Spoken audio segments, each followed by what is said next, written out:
welcome to another episode of Living with Ulcerative Colitis. I'm Maya, and today's video is about nutrient-dense foods that are good for UC. And so, just because I know that you guys can recognize my outfit, this video was filmed on Wednesday, but it won't be posted until Friday when you guys see it. And from the thumbnail, you already know that this is a shopping haul. And so, why am I doing this video? So when you have UC, you have a higher chance of being deficient in some vitamins and some minerals. And so it's really important to eat a really nutrient-dense diet. And still, that can still happen. And that's because there is a big selection of different vitamins and minerals that you can be deficient for. So for instance, there is iron, vitamin D, vitamin B12, and zinc. And this can be something you were deficient in when you were diagnosed, or it can happen later. Several factors can cause deficiencies. One of this is difficulty gaining weight. And so if your body weight is too low, then you have a harder time with the second one, which is malabsorption, which means your body doesn't absorb foods like other people. It also can have maldigestion, which means though your body is absorbing it, it's not digesting well. And the last one is when you have UC, kind of how I'm out of breath right now. If you do a lot in one day, you lose a lot of energy and you don't really have the nutrients to replace it. And so this is to help with that. And this, as much as it is for you, it's also for me. And so I've been doing a little reading as well, trying to learn new things so I can tell you guys new things. Along with iron, vitamin D, vitamin B12, and zinc, you can also have less common deficiencies of folic acid, vitamin A, vitamin E, and vitamin K. And I recently learned that I am deficient in vitamin K, which is less common, but still happens with UC and other inflammatory bowel diseases. And so what this is here is I'm going to tell you why I bought each one and what they help me with. And again, I am not a health professional. I'm just a person that has UC and who has been having UC for 4 or 5 years. So I picked up some tricks along the way. Some of this stuff I eat regularly, and others, like the asparagus, are going to be a new addition to my diet. So I tried to section it out based on what nutrient or vitamin it helped with, but some of them are like superfoods. And those superfoods, they help with multiple different things, but we're going to go on the reason why I bought them. So we're just gonna go in the order in which I wrote the list. So for instance, strawberries, they are high in iron, but they are also high in potassium, calcium, and vitamin C, and folic acid. And that is in just 1 cup of strawberries. I don't have the details for all of it, but I can link the calculator, the nutrient calculator that I used. So the next one that we have on the list are our eggs.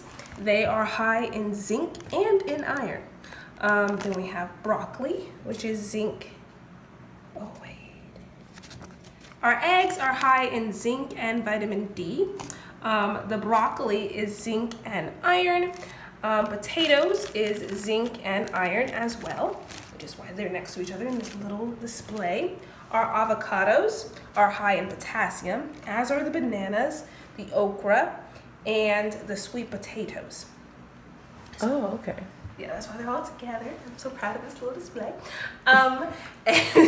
And so are our noodles. These are elbows, and this is linguine, but it's just the noodles in general. And so is the tomato sauce and the tomatoes, but the tomatoes are also high in calcium. And those who didn't know this kind of surprised me, is salt has different nutrients. It also contains, let's see, can back it up on here.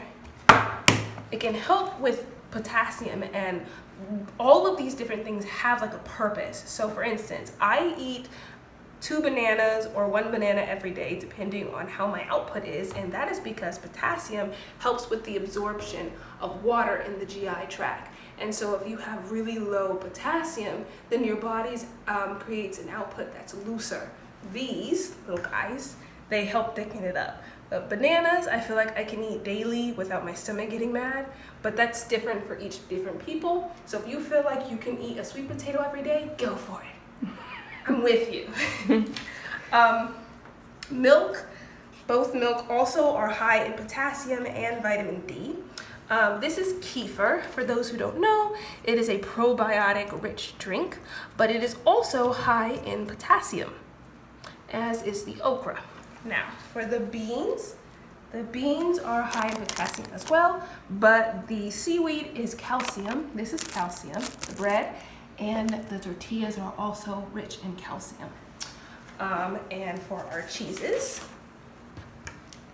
are high in vitamin D, and as are the eggs. It's actually the egg yolk that is high in vitamin D, and it's because it is yellow. And I find that so interesting because if you think about it, the sun is yellow, and I'm trying to figure out if they have a correlation there. But all the little foods, they all have some type of red, yellow, and orange. And then our tahini is high in calcium. And so going back to these little guys, so they help with folic acid. They also help with iron. And if you're deficient in iron, they tell you to eat leafy greens. And so this is kind of interesting. None of these are spinach. These are beets. I forgot what this is. Turnip. These are turnip leaves. Yeah. And this is Swiss chard.